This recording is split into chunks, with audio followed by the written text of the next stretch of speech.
my best friend spilled In-N-Out all over his shirt. And so we came up with this new brand idea. We're going to call it Spread Threads because he had spread all over his shirt, dude. Wow. Oh my goodness. It was great. How many times have you eaten In-N-Out between last week and this week? About 6 times. Dude, oh, Jackson commented on my story and he said mid. And I was like, dude, you're a guy who likes Whataburger. Get Yeah, out I of was gonna say. What a Get out hater. of here. What a hater. I don't know if I've ever told this joke before, but in the great debate of Texas versus California, Texans always say In-N-Out sucks, and Californians always say, what is Whataburger? My tan lines are so bad right now, you don't even want to see it. I kind of do. I kind of want You you might know. You want to, dude? Check this out. Mine are bad. Speaking of, This is the worst one. Okay, you ready? Because Yeah. obviously I play golf too. But check this out. Oh man. Oh my freaking god, dude. You guys think I'm wearing socks or what? Welcome to the Circus Catch. Ow! Rewind it back, give a listen, tell me I'm wrong. I'm becoming a social media guru. I'm always up for the challenge. Are you kidding me? This is something that you've never seen in the history of golf. Guess who called that one?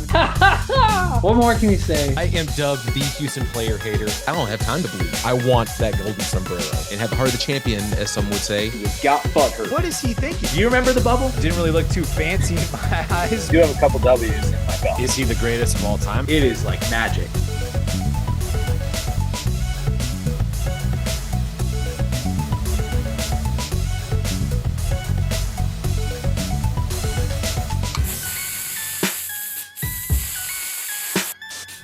Wow, this is a lot sadder than I thought it was going to be, guys. Last episode of the season. I want to welcome all of you guys in at home, and I want to welcome in these two gentlemen next to me. I've got Jesse Larson and I've got Austin Parr on the final episode of the Circus Catch Season 2. Gentlemen, welcome in. Jesse, I know you're broadcasting from Wisconsin. Austin, something about that doesn't look familiar. Are you still in the cool, cold confines of Montana right now?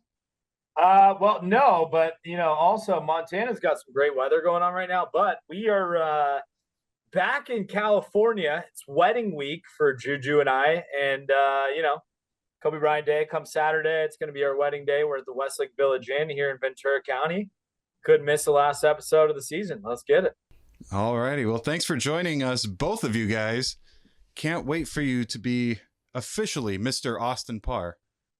I know, right? I did a live shot on the show on Saturday from the top of the stadium. I'll send you guys that, which was really sick. Took me a long time to get up there too, by the way, but it was really cool. Like I was just chatting with the anchor before I got on, and she shouted us out on TV, and she's like, "Your name's going to change too. You're actually going to change," because we were talking about the running backs from Montana State doing a season preview, and she shouted out me and JuJu both on TV, and it was pretty cool. It was awesome. Jesse, our resident married man, do you have any advice for Austin?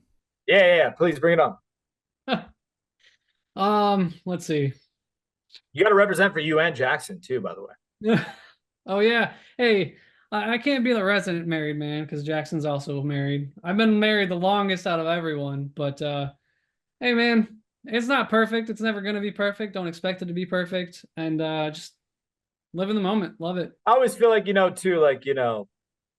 I wouldn't be marrying her if I wasn't super confident in our relationship and how things are going to be in our future, and just the way she treats me and the way we treat each other in our relationship and stuff like that. I know it's not going to be perfect, but that's why I like when people like Jesse say stuff like that. It's like you got to embrace that and lean on each other when things get hard. It's not you versus each other, it's you versus the world, and that's how you kind of got to look at it. So I appreciate that. Also, shout out to my therapist. Thank you. Let's talk Little League World Series, guys. That's something we haven't gotten to talk about on the show because we've never done these episodes in August. Jesse, I'll start with you. Can you give us a little rundown on this year's version of the Little League World Series? This has been one of the quietest Little League World Series in terms of firepower. Not a lot of home runs. Like we are dwarfed behind last year's and especially 2022's Little League World Series and the number of home runs that have been hit. The weather's been great with the exception of Sunday, to be honest. It's all been very good weather, but these teams, especially the Nevada team, shout out Henderson, Nevada. They went through the entire Mountain Regional without hitting a single home run and won. Wow. So, this is a group of small kids, and they're all small to me, obviously, but it's just good to see. Small ball is coming back, and it's seeing a revival. We've seen it in Major League Baseball. So it's good to see the little kids do it too. One thing that's really stood out to me this year is the pitching performances as well. No hitters, especially Team Taiwan. They gave up their first runs here Monday in the game against Cuba. It was a 2-1 game. They were down 2-1 in the fifth inning, and now they won it. I think the final score said 12-2. They ended up storming away. But man, what more can you say about the efforts that have been going in? There's the one young man for, I believe it was Venezuela, hitting nearly 83 miles an hour on the gun at 12 years old. Are you serious?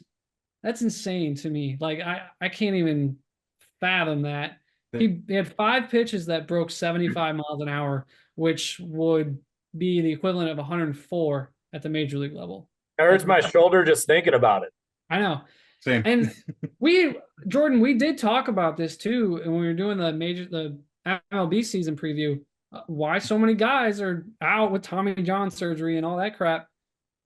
They're probing these kids to start throwing in the mid-70s. It's crazy. And as we talked about a couple months ago, it's a detriment. Personally, in my opinion, they're 12 years old. They don't need to be flamethrowers at this age.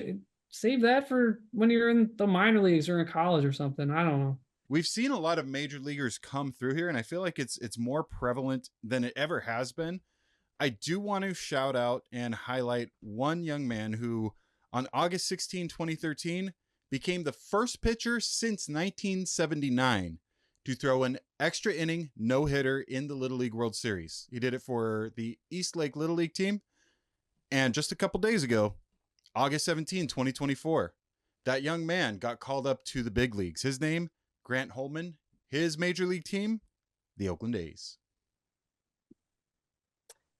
Nice. And, shout out to our research guys who put that together for us. Wow, guys are doing a great job. Great job back there, man. Wow, that's some serious stuff. You're really getting paid the big bucks to do that one. We got exciting times coming right now, fellas. We got so 2 days ago, what's today? Monday. 2 days ago was the final Saturday without football until a very long time, which is absolutely awesome.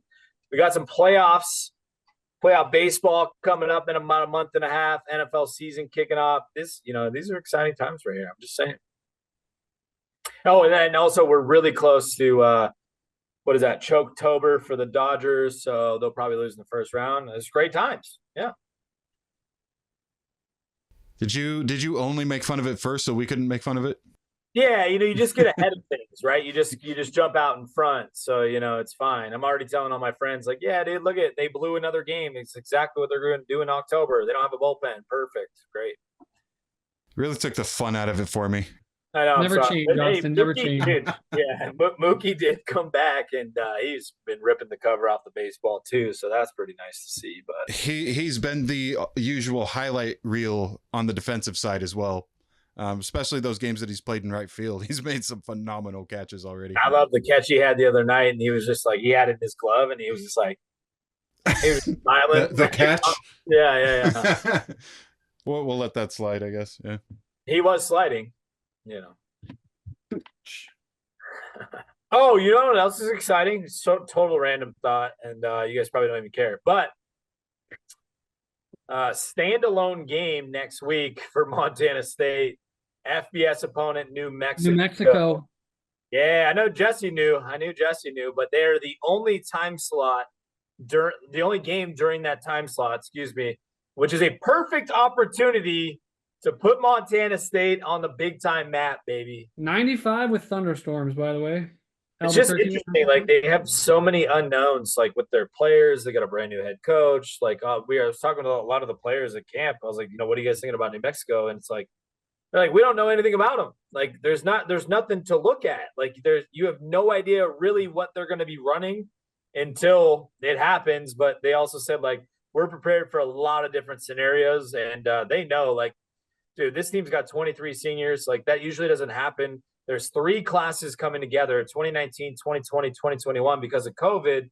A lot of these guys still have eligibility. So you have 3 classes coming together in Montana State, 23 seniors. Like, that doesn't happen in a football program. And most of those guys are from Montana.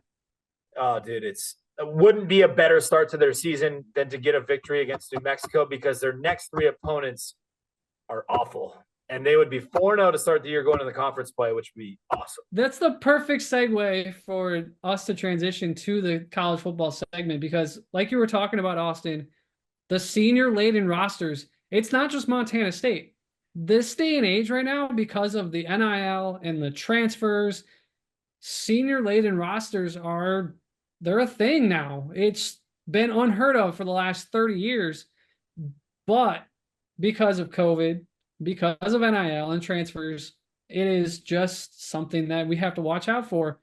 And there's so many unknowns, like you just mentioned, Austin. Nobody knows what to expect in this new era. I'm more talking about FBS. I know you're more talking about FCS. Yeah. But this is the first year of the 12-team playoff. So nobody knows how that's going to play out because of how the at-large bids are going to work and automatic bids, how the group of 5 and Oregon State, Washington State are going to fit in, even if they're, at that echelon. I don't think they are, but just the what ifs for this new era. So many teams transferring to new conferences. I mean, we've got California schools in the ACC now, and in the Big Ten. College football is going to be a total crapshoot this year. Everyone wants to talk about, oh, this team's going to be terrible. This team's going to be the best. Nobody knows what's going to happen. Not even the experts, the AP, the ESPN experts. Nobody knows. We're all going in the dark here.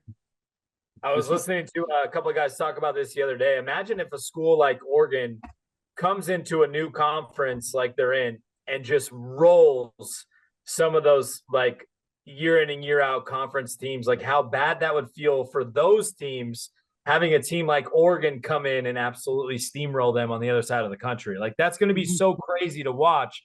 Like, the dynamic is so wild. Like, everything is new. Everything, like the whole new era of the playoff. How many complaints are we going to get from teams that are left outside the top 12, like we have been getting for the top 4? Like, oh man, there's so many storylines. We could talk about this for many, many hours, but yes, like I said before, 2 days ago was the final Saturday without college football for a very long time, and I could not be more excited. The only thing I can really say to add to college football talks, Fresno State opens the season against the national champions, the Michigan Wolverines. Who knows how the post Jim Harbaugh era is going to go? Maybe things are in a little bit of disarray, so that maybe gives me hope of a crazy upset. Not counting on it though. But after that, we get our normal opponents: the Sacramento State, New Mexico States, New Mexico. So we'll see. This was not intentional. It was a last minute thing. But the fact that Montana State is playing against Mercyhurst, oh yeah, drives me up the freaking wall. It's not their fault though. It wasn't on them. It was on I know. They pulled out. I get that. Not their intention, but why not just, I don't know. Well, okay, so a lot of people were like, well, why not have like a bye week or whatever? They already had a bye week implemented in the beginning of the season because they're playing in week 0, and then they also have one during the conference season. So they actually have 2 bye weeks. And then if they didn't play Mercyhurst, then they would have 3 bye weeks, and that just doesn't make any sense. And so they're like, you know what? Here, let's just do this. To me, it's a waste of time. Like this, now you're setting yourself up. If you get a win at FBS New Mexico, right? Then you're playing Mercyhurst at home. After you're playing Utah Tech on the road, then you're playing Maine for Gold Rush. You could be 3-0. Then you play Mercyhurst at home. Now you're 4-0. You got all this confidence because Mercyhurst is not that good. The game will probably be 56-0 at halftime. Then you have to go on the road for your first conference game against Idaho State, an extremely confident football team who is one of the best passing attacks in the entire nation. On the road to Pocatello, that's a trap game all of a sudden. Now it's a trap game, and now you're looking at possibly a loss, and you already got to go on the road at Davis, and of course you got to face Montana. Thank goodness that's at home, but it gets a little dicey if you lose that game in Pocatello. That's all I'm saying.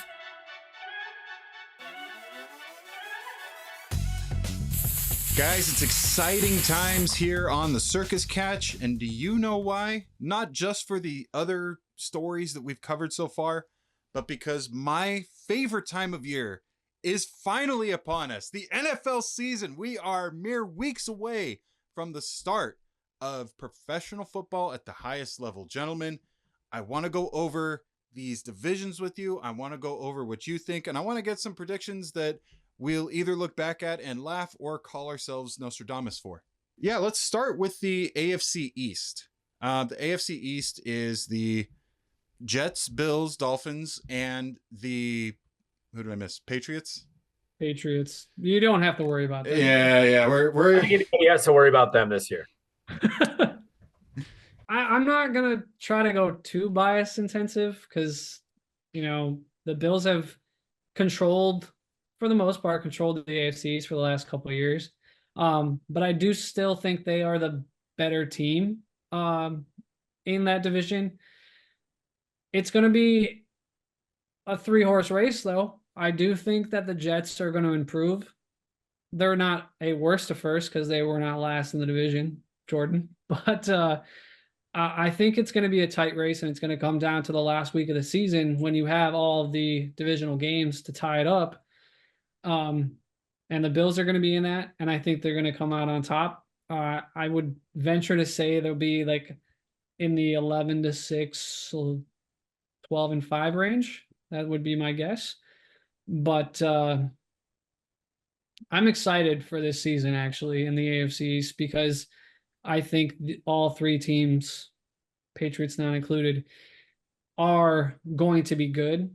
They've got veteran leadership, and there's going to be a power struggle in the division at the quarterback level, and I'm excited for it. But go Bills. I actually agree with Jesse. I think Josh Allen is going to be a better player post Stephon Diggs era.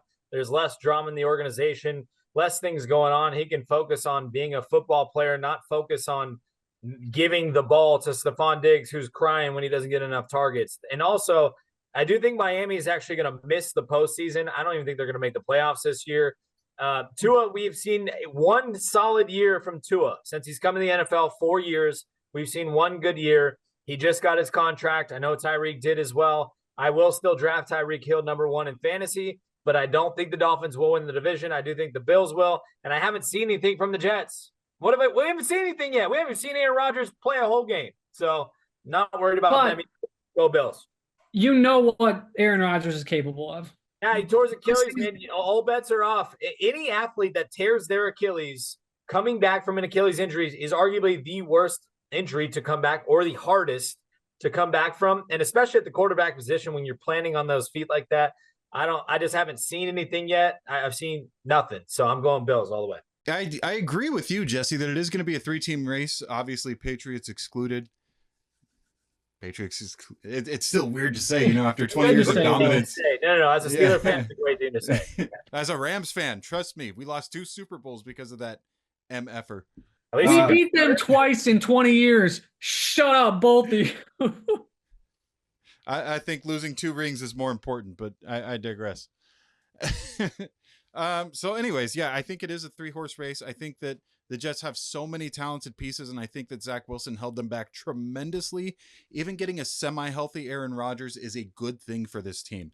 They're a very exciting team, very explosive, but Josh Allen has proven that he can get the Bills over the hump of the divisional race. The Bills are the 4-time reigning AFC East champions, 4 years in a row. I'm going to disagree with you guys, though. I think that does come to an end this year, because I just think that, and I know you said you haven't seen much from Tua and he only had 1 good year, but guess what? That 1 good year was good enough to get him an exceedingly large contract, and he has so many good pieces around him. They're in year 2 of this dynamic offense. They have a really solid defense as well. I think it's going to be close, and I do think that at least 2 of those 3 teams do make the playoffs. I'm inclined more to say the Bills, just because the Jets may have some issues gelling, to your point, Austin. So I'll take the Bills as a wild card in that division, and I'll take the Dolphins as the division champs. I don't know. I don't know if he could stay healthy. That's it. Yeah, well, I mean, worst comes to worst, they can just trade for Joe Flacco, right? Jack Flacco, great quarterback. Jackson was unable to join us this week due to personal matters, which is totally fine, but he did send us his picks. I do want to read his for that division real quick. Jackson, I love you very, very much. You are on my side on this one. You are also picking the Miami Dolphins to win the division. You have Buffalo second, New York Jets third, New England last. So yeah, Jackson and I are on the same page so far. Let's see if that holds true for the AFC North. Austin, I'll start with you on this one because you have some skin in this game. Let's talk about the division of your beloved Pittsburgh Steelers. Yeah, arguably the best division in football, in my personal opinion, especially with all the talent up and down every single roster. Joe Burrow coming off an injury, big-time injury. Haven't seen a ton from him. He has said that he's fully healthy and ready to go. I do expect great things from the Bengals. I don't think people are talking enough about Jamar Chase holding out and the fact that he hasn't been at camp yet, one snap. That'll be an interesting storyline to follow for them. Could be some turmoil in Cincinnati. I think the Browns will finish last in the division. I'm just not a huge fan of Deshaun Watson. I think the Steelers will finish second, Bengals third. Don't trust either quarterback in Pittsburgh, but every year they somehow find a way to win in the Mike Tomlin era. They play great defense. They play hard-nosed football. And if Justin Fields or Russell Wilson can do anything to score some points better than Kenny Pickett, which I do believe they will do a better job than that, then the Steelers will have a great shot at a playoff spot, possibly division, but still not counting out the Ravens and the MVP Lamar Jackson. Yeah, I'll take the Ravens. That's it. They're just good. I think it's slightly delusional to say that the Pittsburgh Steelers would make the playoffs this year, just based on how horrible their quarterback play has been so far in the preseason. And it's not all on them. It's on the offensive line, probably the best defense in the division. I'll give you that. I don't see them getting anywhere above fourth place because I think Cleveland, Cincinnati, and Baltimore are just too good, man. I'm sorry. But of what have you those, seen out of Cleveland that's so good? their defense, their quarterback when he's healthy. Again, this all is all contingent on health. I get it. But let's assume health for everybody. Pittsburgh is fourth. And if we assume that everybody is healthy, if Joe Burrow's healthy, if Lamar Jackson's healthy, if Deshaun Watson's healthy, if Nick Chubb is healthy, that's the real contingent with Cleveland. If Nick Chubb is healthy, him and Jerome Ford side by side, I think they could make some noise. I think Baltimore did take a step back. I don't want to automatically hand it to Cincinnati because I think that they do leave some things to be desired on the defensive side of the ball. For me, though, if I had to pick between Baltimore and Cincinnati and Cleveland right now, give me Cincinnati. This is Baltimore's division, honestly, and I don't think it's particularly close. I know you guys gave a lot of reasons why, for each individual team. I don't want to take up too much time, but I really don't see anyone competing with Baltimore for the division title. But that being said, I do think there will be a wild card team to come out of this division for sure. My thought process is initially saying, as much as I can't stand Deshaun Watson, Nick Chubb staying healthy in that running game gives Cleveland the edge, and I think Cleveland will take second in the division and get to the playoffs. Jackson did take the Baltimore Ravens to win that division. He did take Cincinnati to finish second. He did take Cleveland to finish third. He did have Pittsburgh in fourth place. All right, let's bring up his division. Let's bring up his AFC South. The dirty, dirty South with the Texans, the Colts, the Jaguars, and the Titans. I feel like for some reason the Titans could be very sneaky and make some noise. Something tells me that they're going to improve from last year. I don't know what they really did other than go out and get Tony Pollard. But I don't know, man. I think Will Levis is underrated at his position. I don't think they're going to make the playoffs, but I think they're going to make that division interesting. I think Jacksonville took too many steps back. For me, it's really down to Houston and Indianapolis for the top spot in that division. depending on how Anthony Richardson does, I think it's going to be a really exciting offense. I wish he had some better playmakers outside of Jonathan Taylor. But I'm still going to take Houston. I think they got headed in the right direction. Everybody really showed what they could do last season. The rookie class was phenomenal, especially CJ Stroud, both sides of the ball. And I think the addition of Stephon Diggs is enough to keep them on top of that division. I'll take the Texans. Yeah, I'm going to agree with you there, Jordan. I don't think it's as far away as you think. I do have Houston winning the division, and I think it is a one bid division. I don't think there will be a wild card team out of this. I don't think the Texans are going to be an upper echelon team in the AFC, personally. No matter how much the addition of Stephon Diggs will help them. Honestly, I think it'll hinder them a little more than people realize, just speaking from experience. But I think Jacksonville is a close second to Houston. I'm not sold on Tennessee yet. I know Will Levis is he's an up and down quarterback, and I like him. I like him a lot, but I don't know if he's quite there yet. So it's Houston for me, and then Jacksonville and Tennessee and Indianapolis are kind of just in that mix for second. I don't think it's going to be a playoff spot for second, but it's right now, I think Jacksonville just a tick above the other two. I don't know why people even talk about Tennessee. I don't really understand what they're not going to be sneak you house. I mean, Will Levis being underrated, sure, but I don't really think their team's that great, especially in that division. Isn't that what we said about Houston last year, though? Yeah, but we hadn't seen anything. We've seen Will Levis play. Is he as good as CJ Stroud? Not in my opinion. No. I'm not saying that. Is he as good as Anthony Richardson? Maybe. We haven't seen enough of Anthony Richardson. I don't know about that. Okay, I don't know about that. Anyway, they're at the bottom. These are my rankings, all right? I got the Colts going. I'm not a believer in Trevor Lawrence. I've seen enough. Yeah, that's it. That's all I got to say. I don't think he's that great. Just going to keep it short and sweet. Overpaid. Don't think he's that great of a quarterback. Not saying he's the worst quarterback ever, but I just don't think he's that great to lead a football team to greatness. So we'll go Jacksonville third.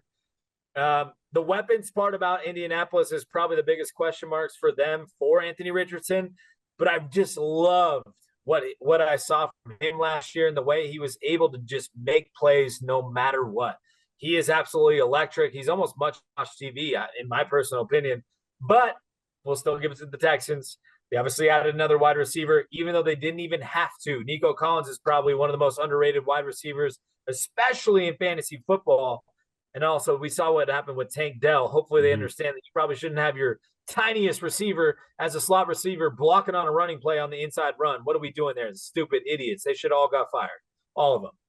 Dumbest play call on the planet, but it's definitely the Texans' division to lose. I love Tank Dell. He's fast. He's a monster. CJ Stroud, man, he's smart. He's really smart. I've heard him talk a lot of football on a lot of different shows. He's a football guy, big time football IQ. It's the Texans' division to lose for sure. Jackson's picks looks like it's going to be a clean sweep across the board, fellas. Obviously, no surprise from him. Houston Texans are his first seed in that division, followed by Indy, then Jacksonville, then Tennessee. Well, let's go ahead and we'll wrap up the American Football Conference, the AFC West. I got a feeling it might be another clean sweep, but we'll start with Jesse. Pretty easy. Yeah, should be pretty easy. Short and sweet. Kansas City, they're my top seed in the AFC preseason. So simple as that. It's KC and everybody else in another tier. Same. I'll go next. Kansas City, pretty simple. There's not a quarterback in the AFC that has proven that they can beat Patrick Mahomes in Kansas City on the road in the postseason. Who's to say they can't three-peat? KC all the way. I mean, obviously I'm going to take KC, but I do want to break this division down just a little bit. Kansas City is the most well-rounded team in this division. They have a real shot at that one seed. They have a shot at having a three-peat of the Super Bowl. That's how good this team is. They weren't where they wanted to be exactly last year especially with that receiving core, but they shored that up. They went out and got help. Hollywood Brown not doing great right now. He's hurt, but if he comes back, this offense could be deadly. It could be scary. I think Kansas City is one of the best teams in the NFL right now, if not the best team. Followed by, and it's not obviously close, but I will say this number 2 team in this division might surprise you guys. I think that the Denver Broncos are coming up. I think that I've been extremely pleasantly surprised from what I've seen in Bo Nix in the preseason. Getting rid of Jerry Jeudy, I think in a weird way, kind of helped this team gel. You get Tim Patrick back, who is another great receiver. To quote the great Steve Smith, Jerry Jeudy was a Jag, not a Jaguar, a Jag, J-A-G, just a guy. Yep. Shipping him off to Cleveland might have been the best thing for them.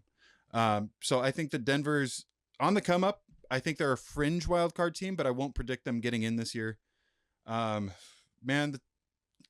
I don't know who to predict for the last 2. I'll say Vegas 3, Chargers 4, because I think they're both kind of abysmal. And it's funny because you guys, we had this argument at the beginning of the year that the Chargers were going to turn things around, but they've got, Jackson and I were on that train. They've got too many injuries. It's not looking good. Their defense looks good in games, but I don't think they'll be good. Justin Herbert can't stay healthy right now. Well, he's got plantar fasciitis, and that's an injury that could linger for the entire season. Like, yeah, they might shut him down in week 5. So we'll see. I mean, Chargers have some pieces. We'll see how they play their whole entire offense. Shipped them all gone. They're all gone. Everybody, all of them. Everybody. Yep, you're not wrong with that. I don't know why everybody's gone. Keenan Allen. I get Mike Williams. I get Austin Eckler, but why Keenan Allen? Like, I don't know. But yeah, let's go over Jackson's picks. Kansas City, obviously number 1. He's got Vegas in the 2 spot. He's got the Chargers in the 3 spot, and he's got the Denver Broncos at the 4 spot.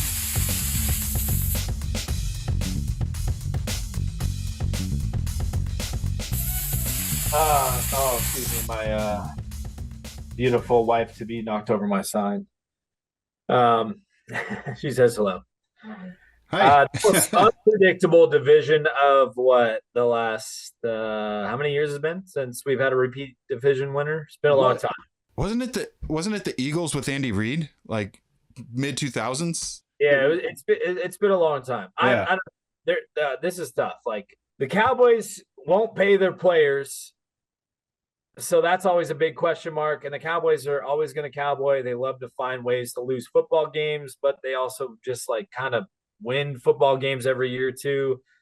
The Eagles, who knows how much turmoil is in that locker room. There's a lot of stories coming out with Jalen Hurts and Sirianni and how things just weren't that great. And will A.J. Brown be happy by the time week 6 or week 7 comes around with new offensive coordinator? Who knows? The Giants definitely aren't winning the division. We know that. We were watching Daniel Jones in the preseason. He's being the same guy he always is, overpaid. Probably shouldn't even be the quarterback there. And the Commanders are too young with their new quarterback. I think they'll be sneaky good, though. Commanders will be sneaky good. I'll just go Eagles. I'll go Eagles win the division. Jalen Hurts figures it out. A.J. Brown, strong offense. Hello, Saquon Barkley on the Eagles. Man, that's going to be great. That's going to be fun to see. So I'll go Eagles taking that one. Cowboys, never trust them. Yeah, this is a tough division to predict, obviously, for those reasons. Nobody repeats in this division. It's very rare for that to happen. You guys are gonna roast me for this one. This will be my division for worst to first, and here's why. I think there's a lot of turmoil. In both of those locker rooms, in Philadelphia and in Dallas. I think Dallas has plenty of talent. I think that Dallas normally would be my pick to win this division, but nobody's getting paid. Who knows how long CeeDee Lamb's going to hold out? I don't know, man. I got to pick a worst to first, and I think this one makes the most sense. I mean, obviously, I did pick Cincinnati, but that's a rare exception because they had a winning record last year, even though they were 4th. Yeah, I'm going to take the young core of the Washington Commanders, who have a quarterback who's also been lights out in the preseason. They got a lot of veteran players to come over. They had a tremendous and underrated offseason, bringing in guys like Austin Eckler, Zach Ertz, Bobby Wagner. I don't know. This team's exciting to me, and I think Dan Quinn is a heck of a coach. It's my shock move for sure, but I will take the Commanders to win this division, followed by Dallas, followed by Philly. Obviously, the Giants are last. I will say that Dallas makes the playoffs. I will also say Philly makes the playoffs. Stole my thunder, Jordan. I'm sorry, man. Yeah, I agree with you, though. Dan Quinn has proven himself to be a pretty solid head coach. And I think Jaden Daniels can really do something. He's already been announced as the starter for week 1 for Washington. So, you know, as abysmal of a finish to the season, they lost 8 straight to end the year last year. There's some pieces that they've picked up that I think bolster this team. And I really believe in Jaden Daniels at this point. So yeah, they're also my pick for worst to first. I think they get it done, but barely. I do think the Cowboys and Eagles also go to the playoffs as well, but I have the Eagles second and then the Cowboys third and then the Giants fourth. I'll tell you what, reading Jackson's list, he did not pick a worst to first. He obviously did not pick the Commanders to win the division. I'll read his list right now. He put Dallas repeating as division champions. He put Philadelphia getting second, Washington third, and New York G fourth. All right, boys, he made it. Jackson Cochran, welcome to the season finale of the Circus Catch. Yeah, just a little featuring. I should put you as the guest featured spotlight on social media. No, you I'm won't get any viewers. That's true. What? No, that's not true. I didn't know what you were going to say. All right, let's move on. Let's go to the NFC North. Who's starting this one? Jackson, start us off, man. All right, I have pretty much a repeat of last season. Gonna have the Lions take in the North. Green Bay is going to be a wild card. Chicago is going to be better than Minnesota. I just see Minnesota finishing last. I don't see that offense and doing anything, and you lost a couple key pieces on defense. So you lost Kirk Cousins, which I know, but he was really pretty much a catalyst. Like you went through 2 or 3 quarterbacks after Kirk Cousins went down. I just see that the Lions, the NFC North runs through Detroit. Worst to first, baby. Worst to first. Chicago Bears, baby. NFC North champs. Let's get it. No. Caleb Williams, the real deal. He's only completing 50% of his passes in the preseason.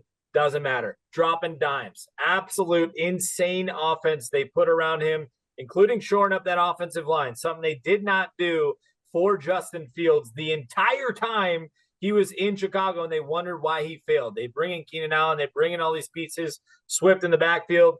They'll be solid. Defense is great. Give me the Chicago Bears in the NFC North. Lions finishing second. Packers missed the playoffs in third.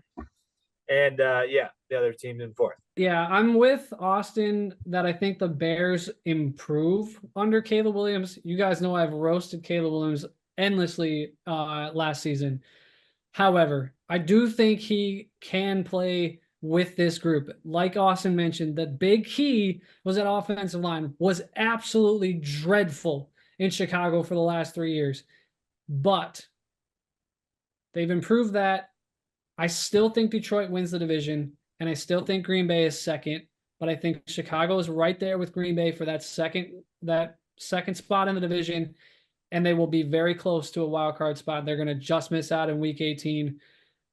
And then I think Minnesota is honestly going to be pretty dreadful. So they're fourth in my opinion, but it's Detroit and Green Bay and Chicago narrowly missing the playoffs. I'm a lot higher on Green Bay than you guys, and as much as I want to say that team's improvement is eye-opening, and I think that they could make a lot of noise in this upcoming playoffs. Remember, I'm the only one that took them last year to upset the Dallas Cowboys in the playoffs, and I was right. I can't give them the division, though, because there is no depth to this team. If one player goes down, it's so detrimental. They are 32 of 32 when it comes to depth. They are so bad behind their starters. Their starters are good, but I don't think it's enough to unseed Detroit as the number 1 seed. So I'm going to take the Lions still. I will say the Packers get in as a wild card once again. I think Chicago vastly improves. I think that Green Bay and Chicago, to your guys' point, is very close, but I'm going to leave Chicago out for now just because of how tough that division is. Minnesota's defense is really good. They can still make a lot of noise, but I do think that the fact that regardless of JJ McCarthy going down or not, I don't think his year 1 was going to be super successful anyways. So I do think that you take a hit just for the fact that Kirk Cousins is gone, no matter who would be behind center. I don't think that Minnesota is going to finish above 4th in this division. So, guys, moving to the NFC South, this is what we've kind of come to realize: is the South is probably the worst division in football. Yep. I think that's a general consensus. Fair.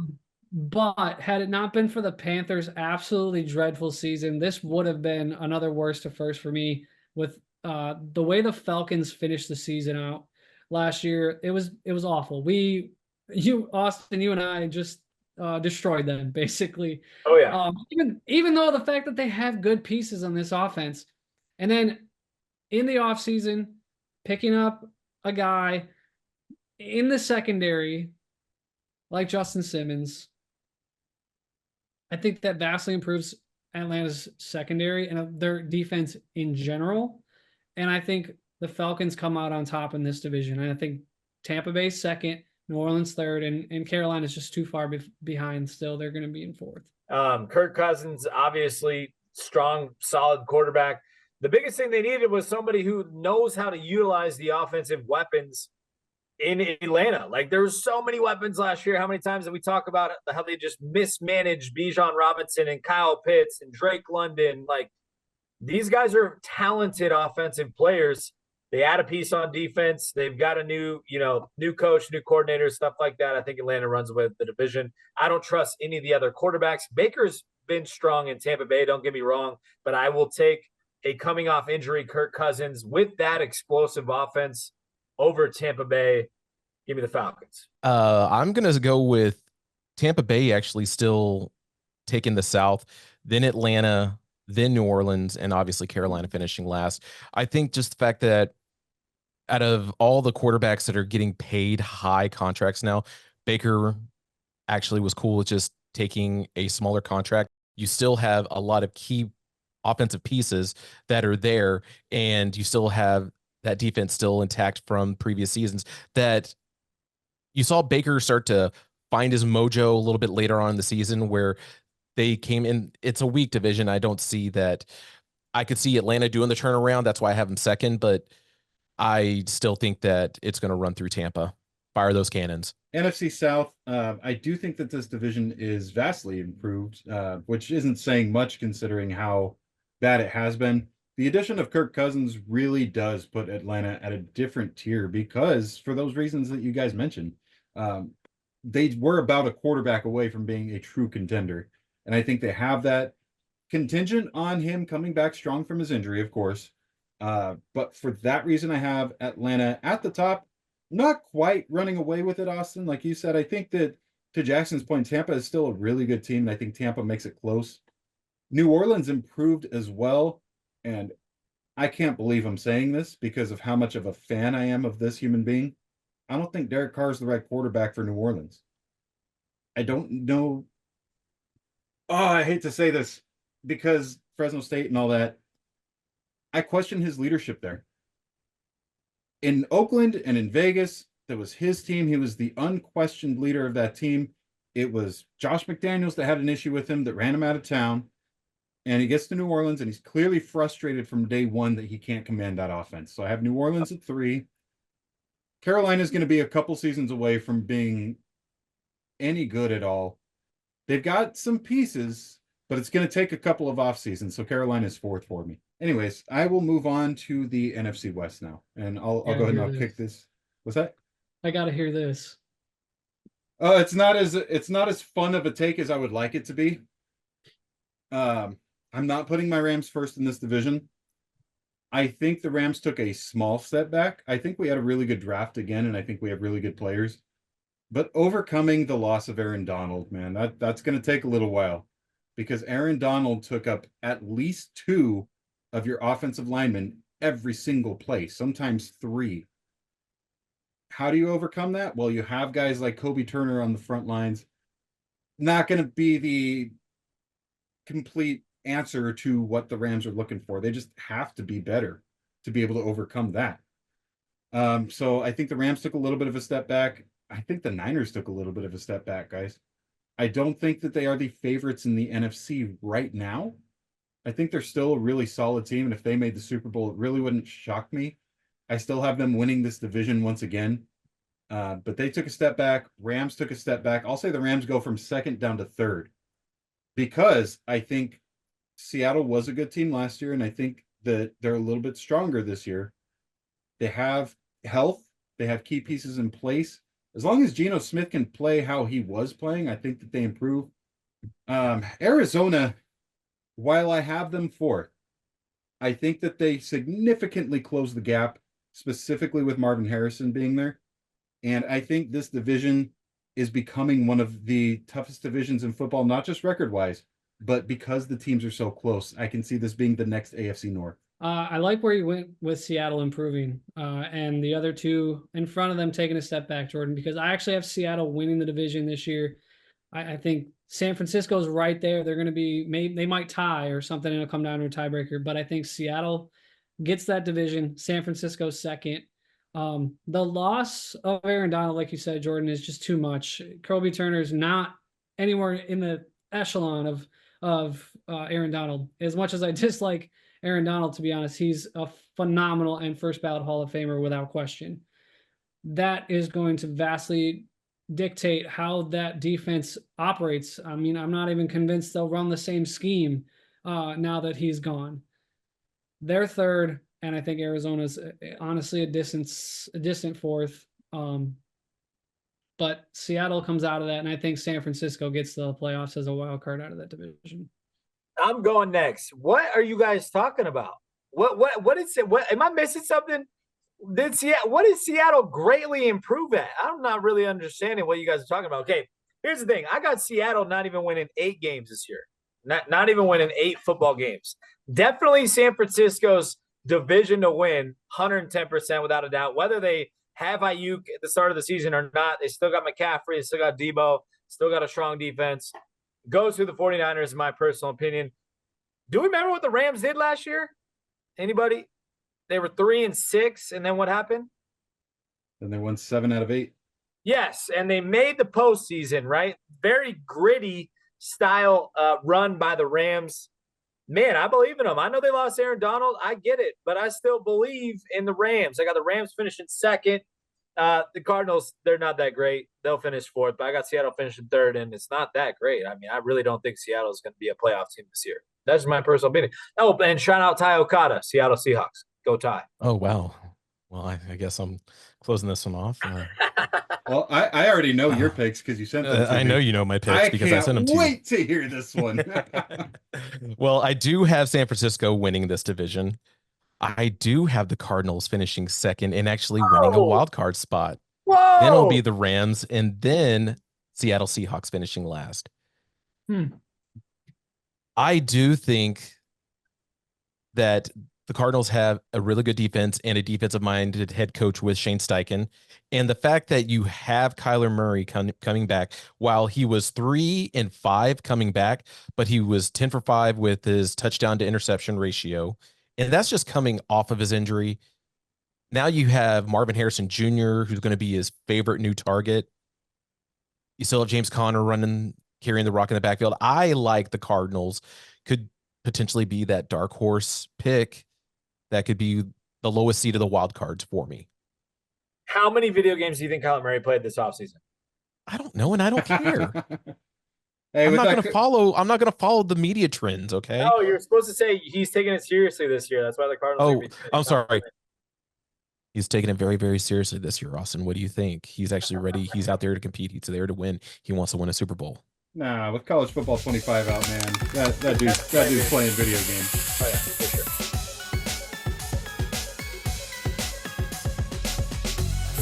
Guys, it's been awesome. Jackson, Austin, Stephanie. or Steffi. Yeah. That's what a hamburger's all about, baby. What a year. I do want to show you guys these highlights of my favorite moments over the last 9 months. Let's take a look. I'm going to eat my hat. We need to do a little bit of a recap. It's been a hot minute. That game had me have 3 heart attacks, 2 aneurysms. He baited me into this. This is not me. There's your apology letter for this year, right? Well, no, it doesn't work like that. Where's the logic? At least if okay, be consistent. They didn't just dominate. They thoroughly steamrolled. Is it the Taylor Swift thing? That was a little rigged. We are recording and you are 15 minutes late. Don't understand. Everybody's got their price, right? He's a kicker. No, I'm not joking. You could look it up. But it's something that you just love to see. It's just poetry in motion. Just watching. It's like jazz, man. Can you do an impression of Bill Belichick getting some sun on the California coast? Yeah, I don't think you want me to take my shirt off just yet. My head hurts. You sacrifice pain and sweat for the look. I do all of my own stunts. I'm here He today. was brain damaged long before I came along and hit him with a football. And I'm not gonna go on Bad Take Boulevard. What is the matter with you? They look like a freight train that cannot be stopped right now. You should have been panicking the whole time. It's football time with the twang and everything. Yes. Dolphins don't swim in that kind of weather, do they? If you don't take them serious, they're gonna make you pay. I'm glad you asked me that question. You name it, he's done it. I'm riding with my heart. My heart song is singing. As a reporter, you know, we are asked to ask the hard, tough questions. You're up there with the greatest of all. That GOAT category, that could have been you all. 70-piece McNugget. What is happening in basketball in this state? Don't you ever leave me with these two again. I can't say it enough about how awesome this is. I'm just kidding. I'm going with the Detroit Lions. You don't want his dog making draft picks, Jackson? I don't even trust Fozzie with making draft picks. We're not usually this divisive with each other, but this is kind of neat. What is a jaguar? Scary cat. Like that. I'm going to watch you kick a field goal, and we're going to put it on the podcast. That's a little deep cut right there. It doesn't compare to one of these guys. Jack Flacco. That's what I call him. I'm so glad the Rams beat the Cardinals. Theo, who's your favorite player?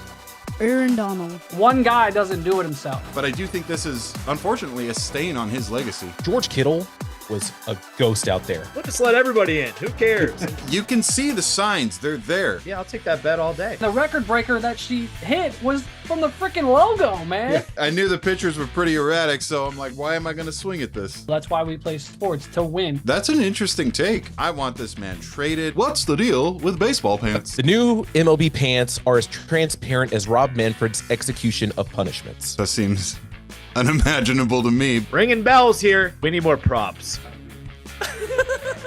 There's no reason you shouldn't be face guarding someone. I understand sticking up for your players, but there's a line you got to draw. I know that sounds like an oxymoron, legal tampering. I don't think Caleb Williams is going to be a successful NFL quarterback. That was juicy. I did not see that coming. I love the drama. Maybe they know something we don't. Max Emilian Verstappen. No one has ever had a bigger impact. That is absurd. It's wrong. Those vibes are coming through. No, we don't talk about Antonio Brown. I'm begging you to embarrass me. Kansas looks like a lost puppy right now. Buc-ee's is like a gas station on crack. Let's all cry together for a little bit. She's going to get her money. Ding, ding, ding. Everybody's stories aren't lining up That's your darling, right? because we know how much we all love Rod Manfred. And Put some the fact respect on their name. that that's what I'm doing. Hello, friends. I think his odds to win are pretty good. I'm just so excited. I could talk about this forever. Horrible garbage take right there. That's why I destroyed all of you. And she about ripped my head off. That may come back to bite me in the ass a little bit later. Ain't gonna happen. Protect the quarterback, protect the quarterback, protect the quarterback. He's not your guy. He's my guy. They have this spark to them. They play their best in the postseason. Let's do this. It's not like we've done this before. Foles, Cash, Kirk Cousins. My estimation of success is, did you improve on last year? I think he's content just being a cog on the wheel. I mean, it's pretty easy. Anthony Edwards has been the best player in the series, and it's not even close. Somebody get me out of here. That looked like a Blake Griffin style dunk. What if I was a starting quarterback in the Super Bowl? And it looked dreadful. I got AI to make some jersey logos. We'll call it the Circus Catch at the Jazz. It'll be great. That's not going to win you many games in the major leagues. I didn't even think about this. It just came to my head.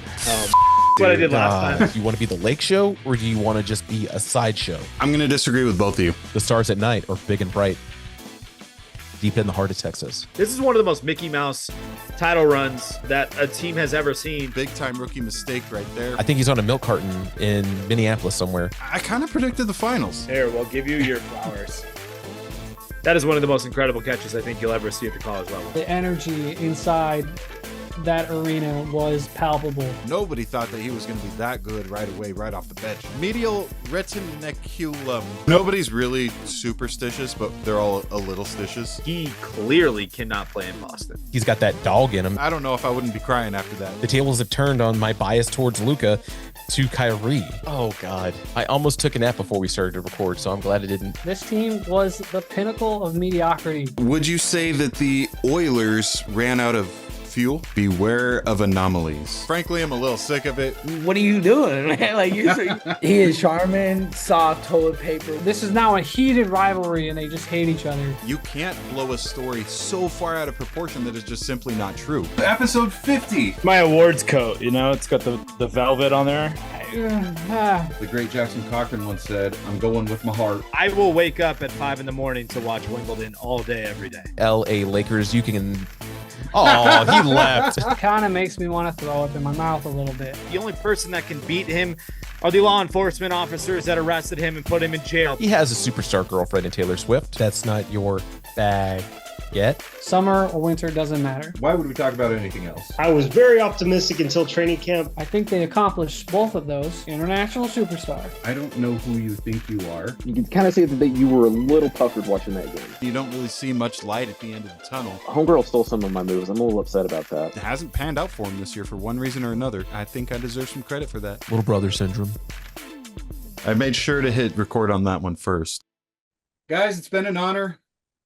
It's always an honor to be on with you guys. You guys, I consider to be much more knowledgeable than myself, and it really is just phenomenal to be able to work with not only such professionals, but such great men of great character. I really do mean that about all three of you. I really appreciate you guys very much. Thanks, Jordan. I appreciate that. We appreciate you, and that's why we do this. We want to continue doing this for many, many years to come. We're, sign us up. We're here for you. We're all here for each other. That's why we all become good friends. And, we just love being on here. And hell, I'm getting married, so I'll be the third one. You're going to be the solo man by yourself after this week when this episode airs. So, yeah, no pressure at all. Yeah, no pressure, Jordan. No pressure. Oh, man. We appreciate you, man. It's been great. I can't wait for the next season to start. And hopefully that's very soon. Absolutely, man. We love you, Jordan. Likewise. I don't have an exact date for you guys yet, but I will let you know, and we will let this fantastic audience know. Thank you all for following us on social media, watching our episodes, watching our posts, all the interactions you guys do, even the random people who argue with each other on our posts that we've never met before. How cool is that? To have engagement to that level where we're making people we don't know hate each other. Or hate us. I mean, haters gonna hate. Shake it off. Taylor Swift. All right, one last time from Houston, Texas, from Madison, Wisconsin, from somewhere in Southern California, Ventura Westlake County. Village. Thank you. Out here to beautiful Tulare, California. One last and final sayonara. Love you guys. See you guys. It's been fun. Adios. Bye.